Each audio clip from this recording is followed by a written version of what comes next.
It's a few words, but it's like 10 pages, okay? Bear with us. It's a lot of thank yous and a lot of gratefulness. So first of all, again, I would like to thank our GMA bosses, Mr. Tuavid, again, thank you so much.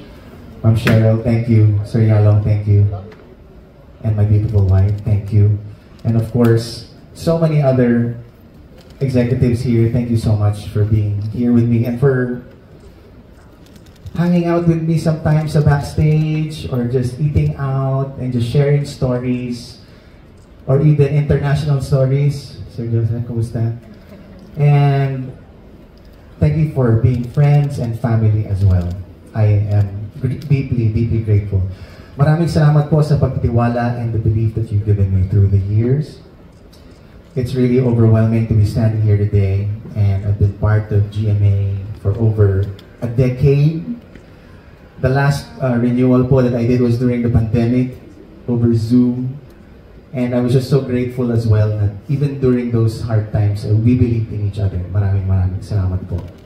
It never gets less meaningful. You gave me a home, a platform, a space to keep growing, and thank you because you're reminding me of what I can do and what I'm capable of and what else I can do. Again, Sanima, our management, thank you so much for believing me. My wife, thank you so much for guiding me, pushing me to explore new spaces. Marami po akong TikTok ngayon, mas marami po talaga. Sumasayaw, kumakanta, nagko-comedy, lahat po. Kailangan gawin natin yan to reach this new generation. And that's what I always want to do, to connect, to mentor. Sabi nga Sir Yalong, one of my favorites po talaga is really The Clash. Not just because I get to be masungit, pero I get to really build other singers talaga and to really help them out as my other idols have helped me. And that's what I want to do as well as I sign again with you. I am your partner, I'm your ally as well, and your friend. Thank you very much.